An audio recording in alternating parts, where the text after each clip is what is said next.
Tonight on CFTK-TV News, Terrace and Prince Rupert search and rescue teams work together on a case. BC is said to have around 20 new fires, and another ER closure raised further BC healthcare concerns. Northwest BC's only television news team. We are CFTK-TV News. Good evening, I'm Cael Maslin, and here's what's making the news in the Northwest and beyond for today. The Cael First Nation recently publicized what the ratification date for their treaty ratification campaign will be. The actual announcement came from the nation's chief counselor Troy Sam, and he said that November 1st of this year will be the day that both the Cael Treaty and Cael Constitution are subjected to a ratification vote. And during the time between today and November 1st, the Cael Treaty team will be engaging with the nation's people in order to make sure that they are as informed as possible when the time for the vote comes. SKIDA MLA and BC opposition critic for mental health and addictions Claire Rattay recently called on the provincial government to take urgent action as a response to the concerning rise in suicides among BC paramedics. She also requested a meeting with BC's Minister of Health and has offered support to a call for a joint inquiry into the root causes of this crisis. The Ambulance of Paramedics of British Columbia, CUPE 873, has said that 2025 has marked a record high in paramedic suicides. Rattay also reiterated that these calls are not about placing blame, but instead finding real solutions to this problem. Talton Klingit / Simshan Master Carver Stan Bevan was recently announced as one of the recipients of the Order of BC in 2025. The order is the highest honor that can be given to BC citizens as it recognizes people who excel in endeavors that benefit the province. Bevan, who lives in Terrace, has made his contributions by mentoring over 150 students at the Frida Deasing School of Northwest Coast Art at Coast Mountain College, which he co-founded, while also creating more than 100 monumental sculptures throughout the world. The BC Wildfire Service said roughly 20 new fires have been reported recently, and firefighters are keeping a close eye on the weather with thunderstorms in the forecast. But of all the wildfires burning in the province, perhaps the most significant one is on Vancouver Island. Here's CTV's Sinjin Alexander with the latest. Dashwood Fire said there's an hour and a half before the fire gets to where I'm at. Told it is not safe to stay, residents near Cameron Lake spent the night grabbing what they could before fleeing. Fire's rolling up, we gotta get out of here. Helping them out even with their homes, Good Samaritans like Ari Buttonham, who happens to have a tow truck. He was really panicked. He said, well, we got to get out of here. The fire's coming, and we could visually see it. And I just was patient, prayed, started stacking rocks to build a road to get the truck out.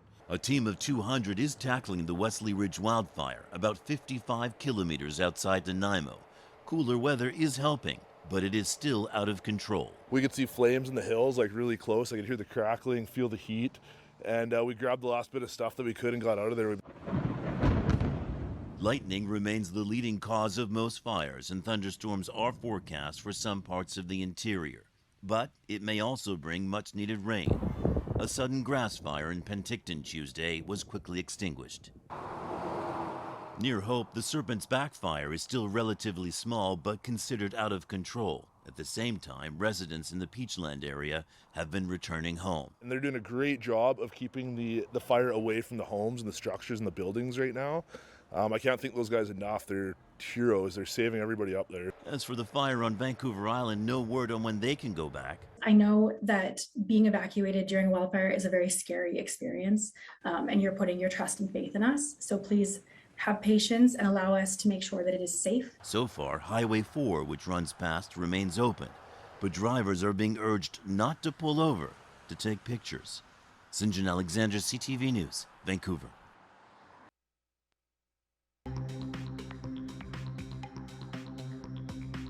Coming up next, BC's ailing softwood lumber industry just got a major reprieve.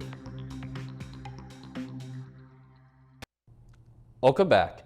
After dealing with a fire in it over the weekend, the city of Prince Rupert announced that they would be reopening their local landfill this morning.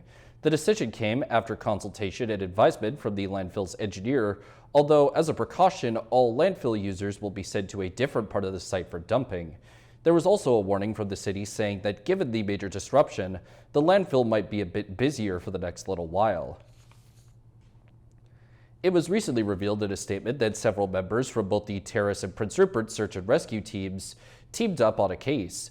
They sprang into action after BC Emergency Health Services let them know that two hunters near Loch Muck Lake needed rescuing after one of them fell a great distance and suffered injuries on their lower limbs. The pair were stuck in a very remote and rugged terrain, but thanks to their decision to bring a recently purchased InReach SOS satellite communications device, that made all the difference for their rescuers. Prince Rupert's search and rescue team are also using this case as a reminder to BC's outdoor enthusiasts to be careful when traversing the great outdoors. We next look to a big bailout for the ailing softwood lumber industry as a trade deal with the United States remains in limbo. The Prime Minister traveled to Kelowna where he announced a $1.25 billion worth of support for the forestry sector. CTV's Rob Buffum has the details. After touring a mill in West Kelowna Tuesday, Prime Minister Carney announced a series of supports to sustain the softwood lumber industry being hammered by American duties. I'm going to focus on how we can help transform our softwood lumber industry to compete in this tough new environment. Carney pledged $700 million in loan guarantees to help struggling businesses facing U.S. import duties that effectively doubled last week to 27% and have tied up approximately $10 billion at the border. These owners of these companies are very worried. They're worried about losing their people. They're worried about continuously keeping their business going. The Prime Minister also promised $500 million in funding for new product development, including for materials used in prefabricated modular homes and for new market diversification. For him to understand how important it is for us to do that, that is good. It's going to take us a while to get to diversifying our markets, but it's helpful they acknowledge that. There's also a push for prioritizing and procurement of Canadian lumber to be used for Canadian homes and infrastructure. We will be our own best customer by relying more on Canadian lumber, Canadian softwood for Canadian projects. There is an opportunity for British Columbia as the second largest exporter of softwood lumber in the world, not only to help build infrastructure in British Columbia, but throughout this entire country. The final measure laid out from the mill reflects the punishing realities of the duties. $50 million in funding for lumber workers to be retrained. They're tired of retraining programs. They just want their jobs. They want those good paying family supporting jobs in our forest sector. With further hikes to duties expected to bring them up to 35% in weeks, today's news is welcomed by many, but a negotiated deal with the U.S. remains critical to the industry. Another emergency room closure is renewing concerns about a growing staffing crisis in BC's struggling healthcare system. The ER at Delta Hospital was shut down overnight due to a doctor shortage, marking the third such closure this year. And as CTV's Regan Hasegawa reports, critics say the disruptions will continue until the province addresses the root of the problem. Delta's emergency department closed its doors overnight with just an hour's notice after the on-shift doctor called in sick. It's fueling outrage from local leaders who say the province is failing to protect patients. The ER closed at 7 last night and reopened at 6:30 this morning. Nurses remained on site to assess patients and redirect them to nearby hospitals, but it's the lack of backup that has local officials sounding the alarm. Unexpected and very disappointing. We expect our emergency departments to be open because they're there for life-threatening problems from people. So I'm very upset over this, and we need some answers.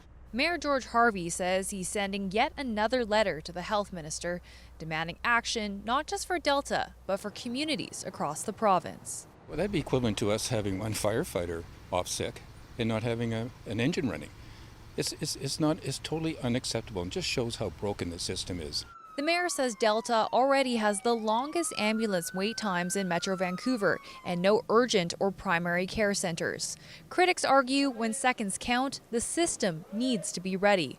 Right now, it's not. Suddenly people with a huge emergency are thinking, where the heck am I going to go at 2 in the morning last night with a serious health issue? Delta's closure was one of several across the province this long weekend, including Mission Memorial Hospital and South Okanagan General in Oliver. We've seen nearly 200 temporary closures throughout 2025, mostly affecting rural regions, but we're starting to see this spread into larger urban centers. If you want to care for others in a place that cares about you, critics say the province has focused on recruitment campaigns while ignoring what's happening on the front lines. Absolutely not enough. We have nurses and doctors here in British Columbia that need to be empowered to work, and we need to create the conditions and the culture that stops the massive attrition we're seeing out of our healthcare authorities as these people burn out.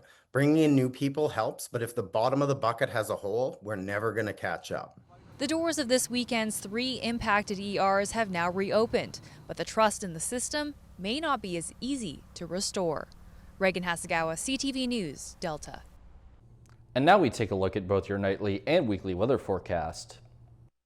On the north coast, there should be a chance of showers at a low of 13 degrees tonight, and the rest of the week will include basically nothing but rain and a high shifting from 18 to 16 degrees. In the Terrace Kitimat area, the night will also likely see a chance of showers at a low at 14 degrees tonight. And as for the upcoming week, it will also get mostly just rain and clouds, while the high moves from 17 to 23 degrees. And in the Bulkley Valley and Lakes District, tonight's forecast calls for a chance of showers too, but with a low at 7 degrees, while the rest of the week starts off sunny before getting all cloudy and rainy, with the high bouncing between 19 and 25 degrees. Checking out the highways now, visit Drive BC for the latest and up-to-date conditions, and as always, drive safe out there. Highway 16 has construction work, bridge maintenance, utility work, electrical maintenance, shoulder maintenance, paving operations, line painting, and road maintenance work. Highway 37 has bridge construction and bridge maintenance, and Highway 37A is still dealing with falling rocks between west of Mesianen and east of Stewart, along with paving operations and road maintenance. And this is what the roads were looking like this afternoon around the region from the view of the province's highway cams.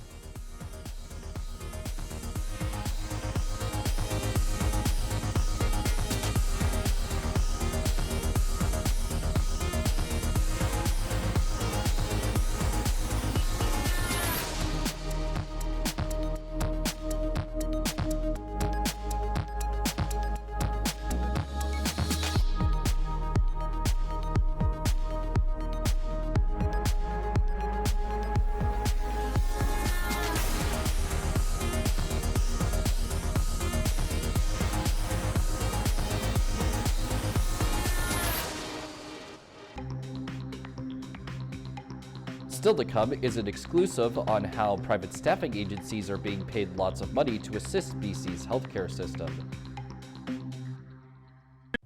Welcome back. To an exclusive now. For several years, Penny Daflos has been exposing the many millions of dollars flowing to private staffing agencies. Those agencies provide nursing staff and other medical professionals to BC hospitals and care homes at a steep profit. The government has insisted it's working to get a handle on the problem, but as Penny shows, the numbers are growing once again.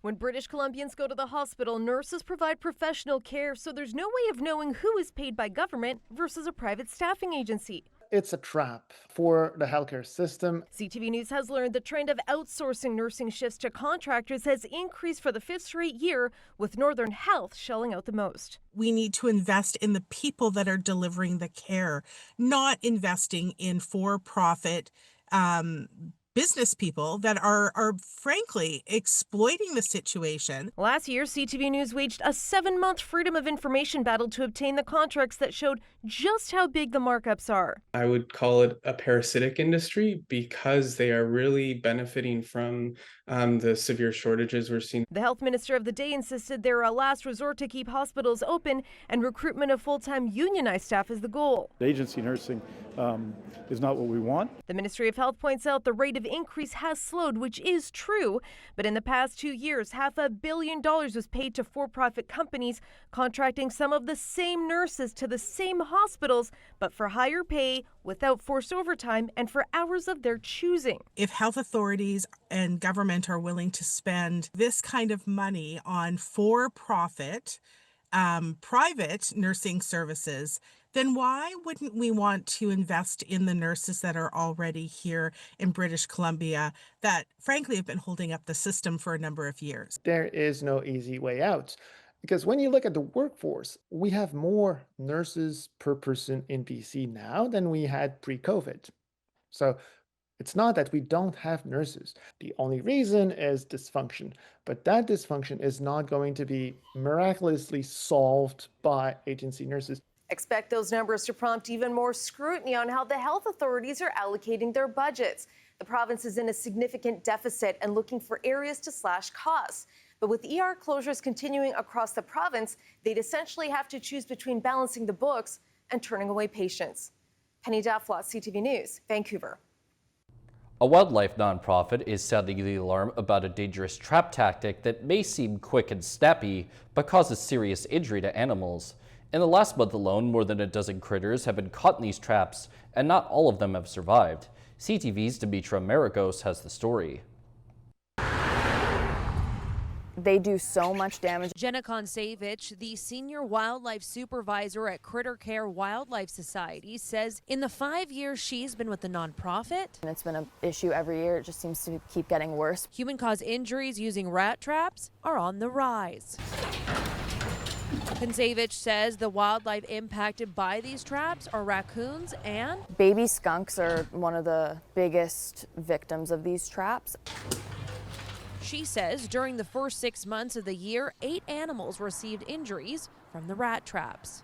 But just last month, the nonprofit has treated 15 animals injured by the traps. They cause severe lacerations, severe injuries, often compound fractures. We tested one of the types of traps Konsevich says they've been seeing the most frequently. The damage was visible. Recovery doesn't happen in a snap. It can range from a few weeks to a few months. And added, her message is simple. Have more compassion for wildlife. We reached out to Tomcat, a manufacturer of these types of traps. They say that they take these concerns seriously and that these traps aren't meant for raccoons or skunks. Now, they also added because these traps are so powerful that users should be careful when placing them near wildlife, small children, or other animals. Dimitra Maragos, CTV News, Langley. Why are so many British Columbians moving to Alberta? That's what the Business Council of BC is trying to figure out as it counters Alberta's push to attract skilled workers from other provinces. CTV's Shannon Patterson has more. Alberta's calling to say that your dream lives here. 3 years into the Alberta is Calling campaign, it appears the push to lure British Columbians to the other side of the Rockies is working. In the first quarter of this year, 1,883 more people moved from BC to Alberta than Alberta to BC. We heard from tons of people that, they're leaving by necessity, not by choice. As part of its counter campaign called Stay with BC, the Business Council of British Columbia spoke to thousands of people in this province to learn why so many are packing their bags and heading to Alberta. The first one's obviously not that shocking. It was housing affordability, or just then generally affordability, because obviously if you're being pressed for other things like food costs and other things, housing becomes even harder to pay for. But number 2 was taxes and regulation, and 3 was jobs and wages, and number 4 was public services, or the lack thereof of accessing public services. The Business Council survey found 2/3 of British Columbians who are leaving are under the age of 40. Many people who live in British Columbia don't want to leave. And I mean, have you seen the weather in Alberta? So that it really, I think, talks to actually it's the role of governments, the role of the various institutions in British Columbia, really to ensure that this population under the age of 40 don't want to leave. Our job here as British Columbians and as a business counselor to try and help convince people to stay, but the way we do that is by creating an economy that's worth staying for. While the cost of housing will likely always be higher in BC than Alberta, the Business Council says a strong economy and healthy job growth can offset that. Everyone's saying the right things in terms of reducing regulatory barriers and focusing on the resource sector and really putting the economy in the front row seat. And so now we just need to start seeing some more action, and pretty quickly, because these things, from what we're hearing from people on the ground, like they can't wait, months or years for this to come to fruition. Like they need help now. Without it, BC will almost certainly continue to lose skilled workers to Alberta. Shannon Patterson, CTV News, Vancouver. And now we turn our attention to how the stock markets are looking as of today compared to yesterday. The Canadian dollar is up 21/10 of a cent. The price of gold is down $1.30. Oil is down 81 cents. Natural gas is up 7 cents. Aluminum is down $7. In Toronto, the TSX is up 350.79 points. The Venture Index is up 2.93. In New York, the Dow Jones is up 81.38, and the Nasdaq is up 252.87. Still ahead, a specialized sleuth helped a Canadian Olympian find a lost item. Welcome back. A bike ride through Stanley Park turned into a desperate search when a Canadian Olympian lost a special gold bracelet.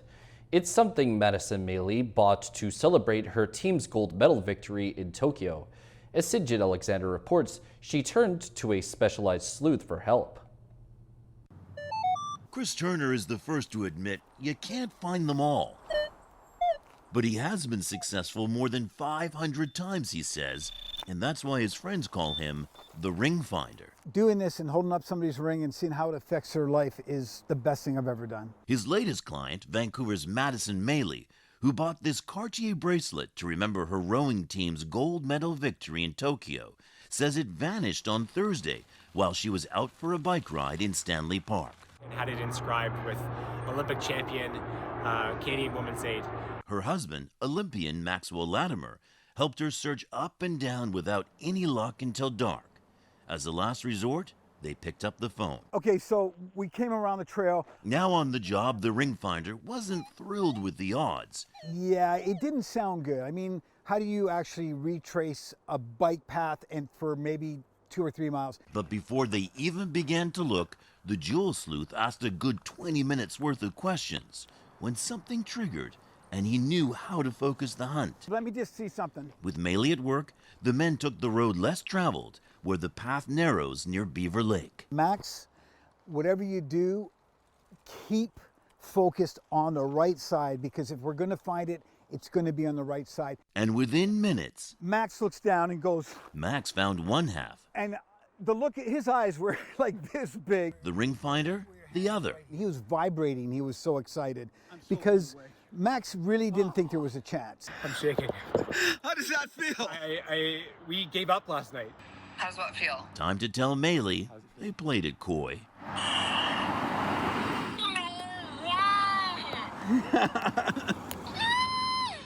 I felt like I won the gold medal. I can't believe it. By the way, the bracelet wasn't broken. It just needs a couple of screws and is as good as new and back where it belongs. Sinjin Alexander, CTV News, Vancouver. A shipment of 29 kilograms of methamphetamine destined for Hong Kong was seized by authorities at the Vancouver International Airport. The Canada Border Services Agency said that the shipment was discovered on July 18th in 2 suitcases disguised as gift-wrap packages in the luggage of a passenger. The passenger was identified as a 25-year-old Chinese citizen and has since been arrested by the police. The suspect is facing drug possession and exportation charges and is scheduled to appear in court on Wednesday. That's all of our news for now. From everyone here at CFTK-TV News, I'm Cael Maslin, and thanks for watching. We'll see you next time.